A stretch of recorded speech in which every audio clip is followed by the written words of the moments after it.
नमस्कार मित्रों, मैं ऋषि पंड्या गांधीनगर गुजरात से आपका हार्दिक स्वागत करता हूं। आज बात करेंगे हम श्वेतार्क गणपति के बारे में। बहुत कम लोग जानते हैं कि इसको बनाया कैसे जाता है। ये बहुत महत्वपूर्ण होता है कि हम इसे किस प्रकार बनाते हैं।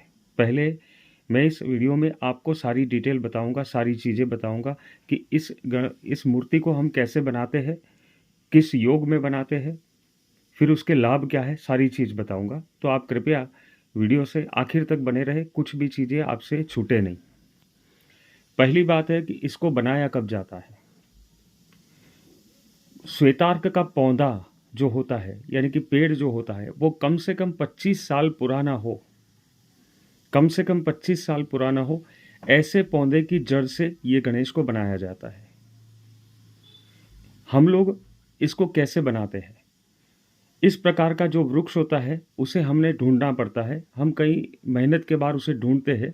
ढूंढने के बाद उसे रवि पुष्य या गुरु पुष्य जैसे जब नक्षत्र आते हैं, तब उसको अगले दिन जाकर उनको आमंत्रण देते हैं, और दूसरे दिन जाकर जब गुरु पुष्य या रवि पुष्य नक्षत्र पड़ता है, उस समय पर जाकर हम इसकी जड़ को चांदी की कटार से, देखिए ध्यान रहिएगा, इसको लोहा स्पर्श नहीं करना चाहिए, अन्यथा ये कोई काम नहीं करता है।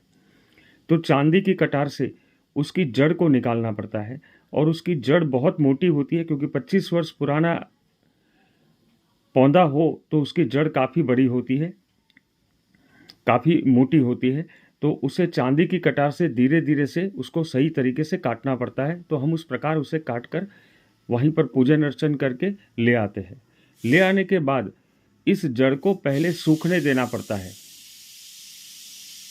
सूखने के बाद इसमें से इस प्रकार जो आपके सामने फोटो दिख रहा है, आपको दिख रहा है, जो आपके सामने गणपति दिख रहे हैं, जो आप देख रहे हैं, जो गणपति है बने हुए हैं, जिसकी प्रतिमा मूर्ति बनी हुई है, ऐसे गणपति को चांदी के औजारों से, चांदी की ही जो खुरपी होती है उसी से इसको बनाया जाता है। इस प्रकार गणपति जी का शेप दिया जाता है, आकार दिया जाता है, और इसको बनाया जाता है। फिर उसको संपूर्ण रूप से प्राण प्रतिष्ठा विधि विधान किया जाता है। तब जाके ये नेचुरल रूप से तैयार होती है श्वेतार्क की जड़ की प्रतिमा। श्वेतार्क जड़ प्रतिमा इस प्रकार हम बनाते हैं। फिर बाद में इसको जो भी व्यक्ति हमसे मंगवाता है उसे हम भेजते हैं। संपूर्ण रूप से उस व्यक्ति के नाम से प्राण प्रतिष्ठा विधि विधान, मंत्र जप वगैरह जो सारी चीज़ें कर कर भेजते हैं। यहाँ पर मैं आपको विशेष रूप से इसके लाभ क्या है वो बताना चाहूँगा, क्योंकि इसके लाभ बहुत ज़बरदस्त लाभ है। पहला लाभ तो ये है कि जिस घर में ये श्वेतार्क की प्रतिमा है, जिस घर में जिस देवालय में ये प्रतिमा रखी हुई है, जिस घर के देवालय में, वहाँ पर कोई भी व्यक्ति तंत्र मंत्र की क्रियाएं टोना टोटका नहीं कर सकता।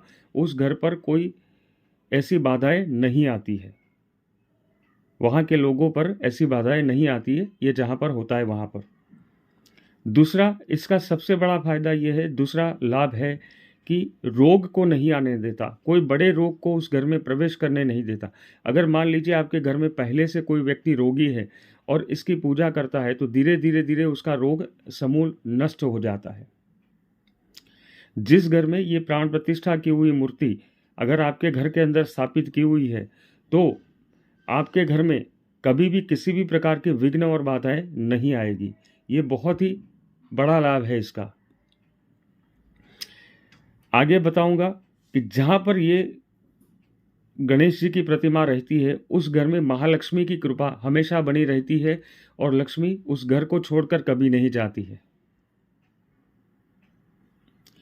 जिस घर में ये चीज स्थापित होती है, वहाँ के संतान उच्च पढ़ाई करके आगे सफलता प्राप्त करते हैं, क्योंकि संतानों की पढ़ाई के लिए बहुत ही लाभदायक है ये गणपति की श्वेतार्क की प्रतिमा। जिन लोगों का दुकान है, व्यापार है, उन लोगों के लिए ये तो रामबाण है कि अगर अपनी दुकान में स्थापित करें, ऑफिस में स्थापित करें, फैक्ट्री में स्थापित करते हैं, तो ये श्वेतार्क गणपति उनके व्यापार में दिन और रात प्रगति करवाता है। जिन लोगों के सर पे कर्जा लगा हुआ है, कई लोग ऐसे होते हैं जिनके सर पे बहुत बड़ा कर्जा होता है, तो उनको कर्जे में बहुत लाभ मिलता है। कर्जा उनका शांत होता है, कर्जा कम हो जाता है। इसकी पूजा करने से कर्ज में बहुत लाभ मिलता है। जिन लोगों का खुद का घर नहीं है, जो लोग मकान किराए पर रहते हैं, उन लोगों को अगर ये स्थापित करते हैं तो उनका घर, खुद का घर बनने का जो योग है वो जल्दी बनता है और संभावनाएं बढ़ जाती है और उनका जल्दी ही घर बन जाता है खुद का। जिस घर में आपस में बहुत कलह रहता है, उस घर के अंदर अगर स्थापित की जाए तो परिवार के लोगों के बीच आपसी जो मत है वो मिलने लगते हैं और उनके घर से कलह समाप्त हो जाता है। दोस्तों, यहाँ पर इस प्रतिमा को हम बहुत मेहनत से तैयार करते हैं। इसको सही टाइम पे लाना, सही टाइम पे इसका पूजन करना, सही टाइम पे इसको प्राण प्रतिष्ठा करना, सही रूप से तैयार करना, क्योंकि ये भी एक सेवा ही है लोगों की। अगर आप इस प्रतिमा को प्राप्त करना चाहते हैं, सिद्ध की हुई, सिद्ध योग में बनी हुई, सिद्ध की हुई प्रतिमा को प्राप्त करना चाहते हैं, तो आप अभी हमारे व्हाट्सएप पे संपर्क करिए। आपको इसका मूल्य भी बताया जाएगा और कब तक ये प्राप्त हो जाएगी ये भी बताया जाएगा। दोस्तों, मैं चाहूँगा कि ये प्रतिमा लेकर आप अपने जीवन में खुशहाली लाएं।